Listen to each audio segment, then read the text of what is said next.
ki khubor ka Batisi TV lawan rashapi da ka Orange Nissan Lumso po near Fire Brigade Shillong.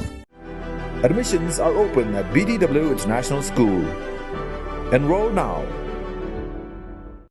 Ka Hinyo Trap Integrated Territorial Organization ha ka Shipotrik ubnay rempang arajar arpoar kalapan Kopi yaki Jingai Jingmut jong ka Regional Committee on Boundary ka Khadc Hills Autonomous District Council siya ka Sorkar Jilla ha ka bayaday bat ka jingya penbet ya upur usam ha padeng ka Jilla Meghalaya bat ka Jilla Assam. Haka dorkas bala IT ha Chief Executive Member jong ka Khadc Hills Autonomous District Council uba Tito Starwell Khan kaseng kalapan Kopi ru halor ki dulir ki baka District Council kalapha lingba Chief Executive Member sha Menteri Rangba ka Jilla haka khat santri ubanai no pra arajar arpuwe ya ka Kopi jong ka jing terwa ka Sorkar Jilla halor ka jing penbait thamma ya ka kharnit bahandreu jong ka riti sanshar kari India sha ka Ministry of Home Affairs.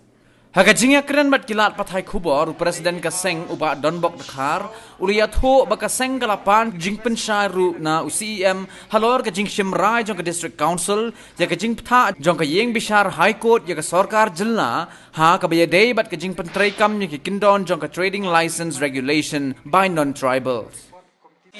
Chief Executive Member jong ka KCDC atau Sky kadai ha kapang sau santali gipang kapang kong bangi request yo Kopi na ka KCDC memo document submit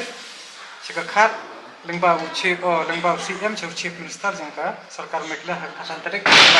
puwai kabar ni pan Kopi ya recommendation ha badai ka nika report committee boundary ko submit na nika council sika Sorkar Jilla but Kopi jangka nika latest 6 schedule amendment kabasaw kabang pan clarification haga judicial and legal stand jang ka KCDC haga bayadai katkum ka bami na honorable high court khatarek panam arajar kabal direct ka Sorkar Meghalaya ban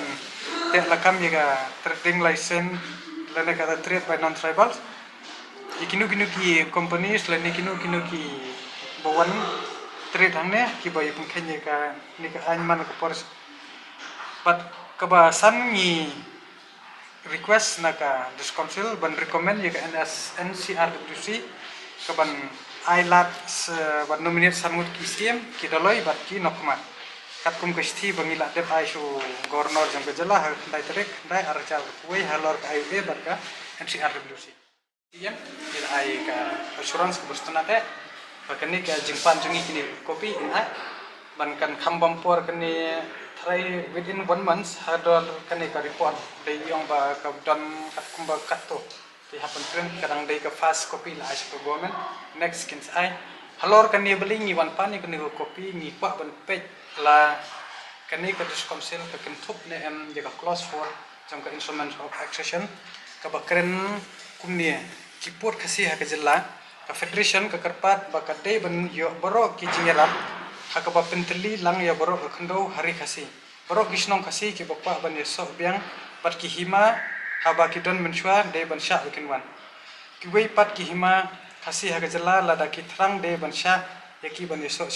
federation kum ki khot ka ba haka khtin nong wei ka ong ba the Khadc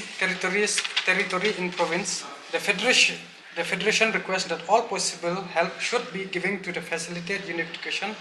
of the Khadc territory. All Khadc village which desire to rejoin states of which they have formerly formed a part should be allowed to do so. Other Khadc territory in the province should, if they desire, be allowed to join the federation as union. Tat ngin layo ikani ka report dari hadian pangila ikran CM na kalian jung kampat long kabakliat kampat syai bala kontup na mikni. Tengah tharai kampat kontup bat ngin indala yo ni pat ya kani report ka Kopi ngin sob budien pat ngin dawa be bade ban kan top ya kani ka clause 4 kat kan instrument accession la shong na ka por bat ka ul ajing thot government ten na kaliang long ba recently ba preston ru ilo ong ba next cabinet kin shong ai kani ban don iti kin tien ba haban weng no re hang tu ka don ka ong ba iki dakar ya kini non tribal mo sha ban ya compete ka bit tender andre kin dala yo pat ya ka to tender ki hap isu pada deka trading license hadian bamantan ngapedi pada ka high court order bo ong bat ka high court ko pengsan bo ndai banai wat deka preliminary ro tena kalian jongi hooi ti la kupur gong ba takadawi dan update bade kan notification gade jong ka state te ka shong ha ka state bade ban penduk na ya tu ka notification ka stan go jongi ke bade all non tribals la de ki political consultant ne la de kino ki buat trade hang ne ki de ban dan kambe ya ka trading license any kind of organization pe kum shubu example kum kini ki STPI itu ki security card bun hamanta hakini ki company ki bakher ki rong bi hang to claim ka trade license kabala long bi an kat kum ka customary law ko jongi to kastan ko jongi long ban pentri kam mardor thek ye kane ki dei ban bot ki kendon ki bam bot ye kata kemban se ka hito ka hap her di ban te la kam je kane ka trade by non